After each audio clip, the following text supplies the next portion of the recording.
दोस्तों, इन 3 प्रकार के भोजन से मनुष्य की आयु कम होती है।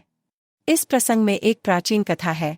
इस कथा के माध्यम से हम आपको बताते हैं कि मनुष्य को किस प्रकार का भोजन करना चाहिए, भोजन करने का सही तरीका और सही दिशा कौन सी है, भोजन कब करना चाहिए तथा भोजन शुरू करने से पहले क्या बोलना चाहिए। दोस्तों, एक बार की बात है, देवर्षि नारद भगवान श्री कृष्ण से मिलने के लिए द्वारिका नगरी में पधारते हैं। तब भगवान श्री कृष्ण देवर्षि नारद को देखकर उनका स्वागत करते हुए कहते हैं, आइए देवर्षि, द्वारिका में आपका स्वागत है। आज किस प्रयोजन से आप द्वारिका में पधारे हैं? अवश्य ही कोई महत्वपूर्ण समाचार लेकर आए होंगे। तब देवर्षि कहते हैं, हे प्रभु, आप सब कुछ जानते हुए भी पूछ रहे हैं।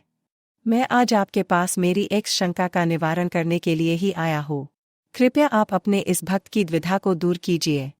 तब श्री कृष्ण मुस्कुराते हुए कहते हैं, हे देवर्षि, मैं अवश्य जानता हूँ कि आप किस कारण से दुखी है और आपके मन की द्विधा को भी मैं अवश्य जानता हूँ। इसीलिए आपके मन में जो भी शंका है अथवा प्रश्न है, आप निसंकोच होकर पूछिए। मैं आपकी शंका का निवारण अवश्य करूँगा।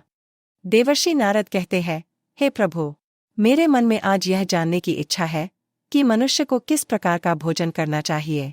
किस प्रकार का भोजन मनुष्य की आयु बढ़ाने वाला होता है और किस प्रकार का भोजन आयु को कम करने वाला होता है।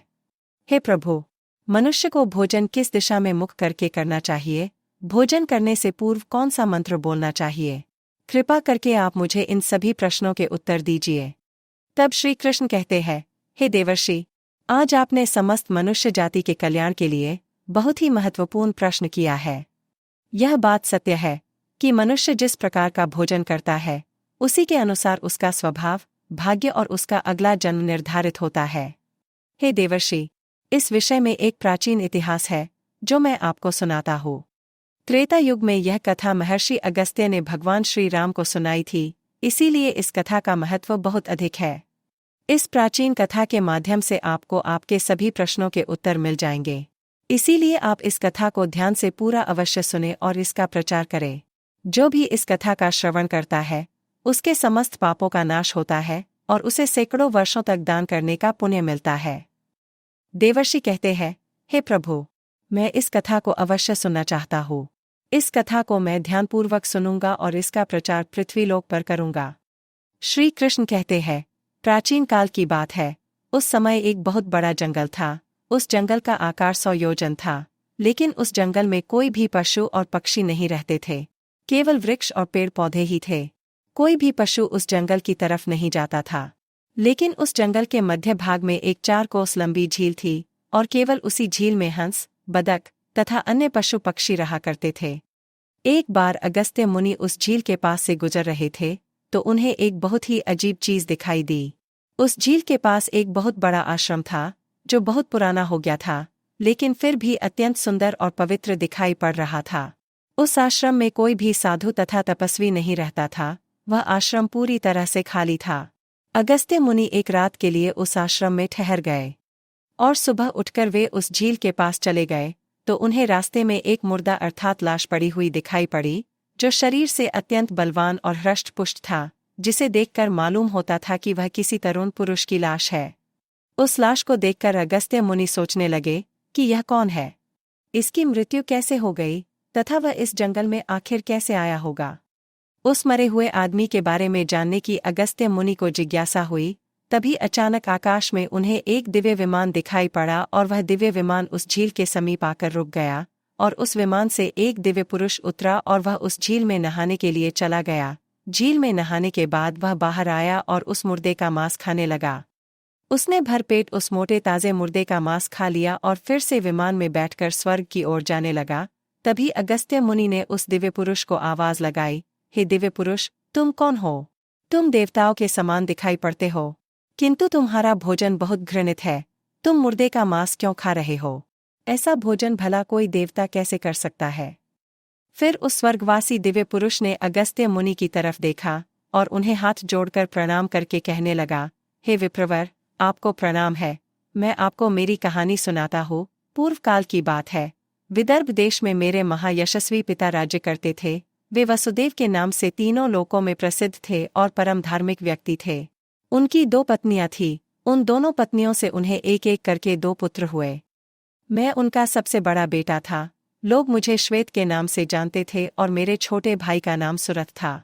पिताजी की मृत्यु के बाद मुझे विदर्भ देश का राजा बना दिया गया और मैं वहां सावधानी के साथ राज्य चलाने लगा।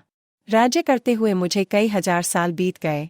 फिर एक दिन मुझे वैराग्य हुआ और मैंने राजपाट का त्याग करने का निर्णय लिया और मृत्यु पर्यंत तपस्या करने का निश्चय करके मैं जंगल में रहने के लिए चला गया। अपने राज्य को मैंने अपने छोटे भाई सुरथ को सौंप दिया और उसे राजा बना दिया।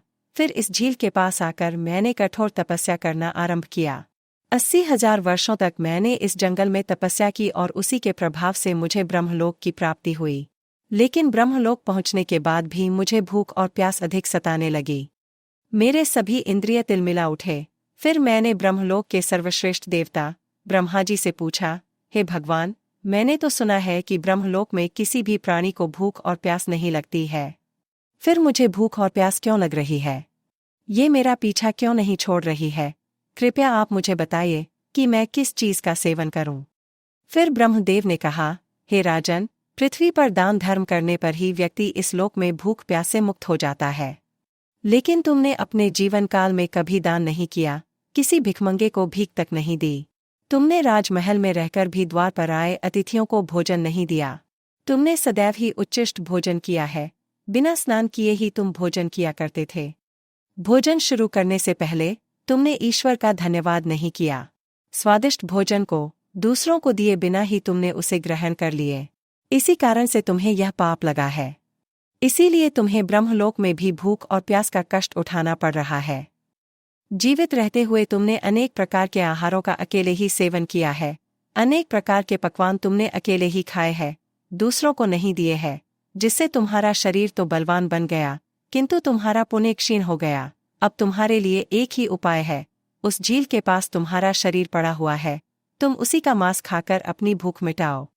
ब्रह्मा जी द्वारा इस प्रकार से कहने पर राजा ने कहा, हे प्रभु, अपने शरीर का भक्षण कर लेने के पश्चात मेरा क्या होगा? उसके बाद मैं क्या खाऊंगा? मेरे खाने के लिए कुछ भी शेष नहीं रहेगा। कृपया कुछ ऐसा भोजन बताएं जिसका भक्षण कर लेने पर भूख मिट जाए और जो कभी खत्म न हो।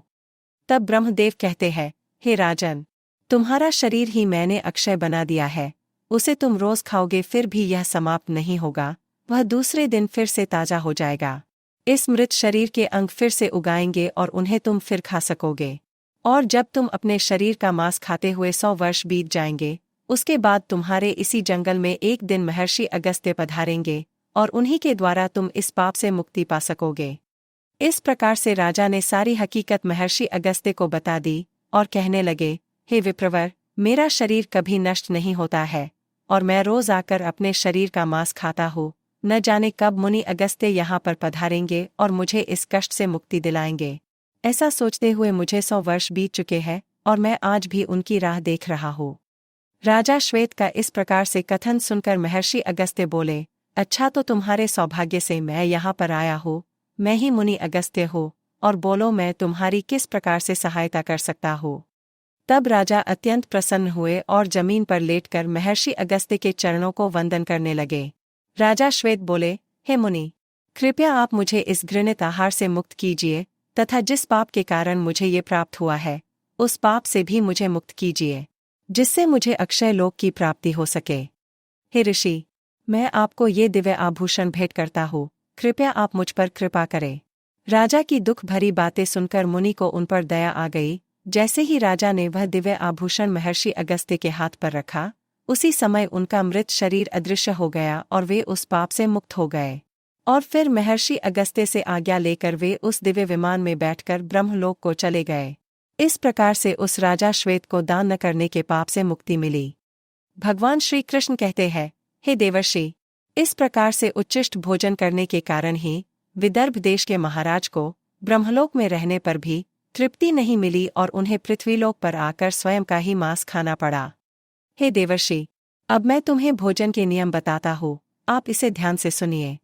भोजन शुरू करने से पहले थोड़ा सा अन्न भूमि पर रखना चाहिए, ताकि देवता, पशु पक्षी, सर्प, दैत्य तथा प्रेत पिशाच जो अपने कर्म बंधन से बंधे हुए हैं, उन सभी को अन्न की प्राप्ति हो। यदि भोजन करते समय कोई अतिथि आ जाए तो उसका स्वागत करे और उसे आसन देकर प्रणाम करके उसका सत्कार करे। फिर उसे श्रद्धापूर्वक भोजन कराकर विदा करे, क्योंकि जिसके घर से अतिथि निराश होकर लौट जाता है, उसे वह अपने पाप देकर उसके शुभ कर्मों को ले जाता है। श्री कृष्ण कहते हैं, मनुष्य को पिता के घर में रहने वाली विवाहित कन्या, दुखिया और गर्भधारण की हुई स्त्री तथा वृद्ध को भोजन कराने के बाद ही भोजन करना चाहिए। इन सभी को भोजन कराए बिना जो स्वयं भोजन ग्रहण करता है, उसका भोजन पापमय बन जाता है। ऐसा व्यक्ति नरक में ही जाता है।